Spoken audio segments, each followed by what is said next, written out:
بسم الله الرحمن الرحيم. هتكلم في فيديو اليوم عن موضوع مهم جدا، ألا وهو لو الواقعة ما فيهاش شهود، كيفية أو إزاي نستشهد بشهود، أو مش هقول نصطنع شهود ولكن هقول إزاي إن إحنا نستشهد بشهود.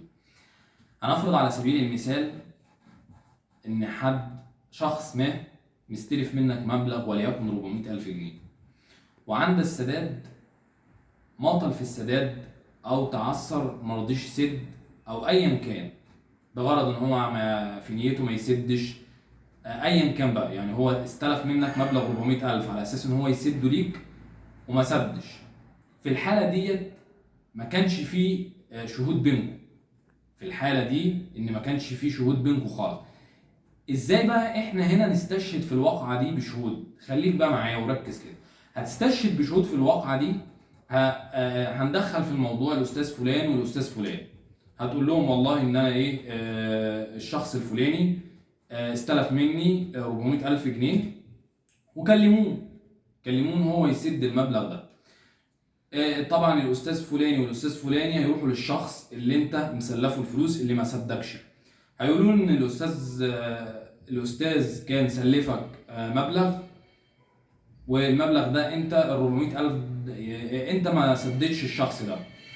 فهنا لما انت استشهدت دخلت شهود ذهبوا للشخص يكلموه في الموضوع الفلوس اللي عليه. هنا احنا هنستشهد بالشهود اللي هم جلسوا مع الشخص واتكلموا معاه في الفلوس اللي هو مستلفها منك وما سدش. فهم يقعدوا معاه يكلموه، انت واخد من الشخص الفلاني مبلغ 400,000؟ يقول لهم ايوه فعلا انا واخد من الشخص دوت مبلغ 400,000 جنيه على سبيل المثال، زي ما هو مستلف او ايا كان المبلغ، وانا حاليا هسده. بس هو ما بقاله فتره ما بيسدش، هو كل شويه يقول لك انا هسد. فهو في الحاله دي لما احنا دخلنا شهود في الواقع او في الحدث ده، هو فعلا اعترف امام الشهود اللي احنا دخلناهم في الموضوع. فاحنا في المحكمه لو بنستشهد بالشهود اللي هو اعترف بيهم، لما هم قعدوا معاه وكلموه هل انت فعلا مستلف من الشخص دوت 400,000 جنيه؟ فقال لهم انا مستلف منه 400,000 جنيه بس انا هسدهم. هو بقاله فتره يقول انا هسد وهو ما بيسدش. فهنا احنا استشهدنا. يبقى احنا هنا في الحاله دي اصطنعنا شهود. ما كانش فيه في البدايه او ما كانش فيه في الواقعه في بدايه الواقعه شهود، احنا هنا حاولنا او استشهدنا بالشهود. زي ما انا ذكرت، بتستشهد باثنين، ان انت تخليهم يكلموا الشخص في المبلغ اللي عليه. هو فعلا الشخص اعترف وقال ان انا واخد من الاستاذ الفلاني 400,000 جنيه ولكن ما سددش وهحاول او هسد.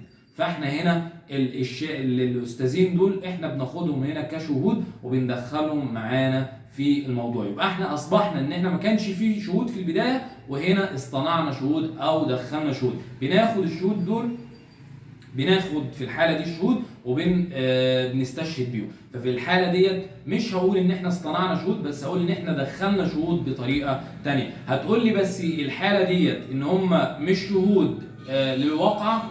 هقول لك بس الشهاده انواع، واقول في فيديو يعني بعد كده هبقى اذكر انواع الشهاده واوضح.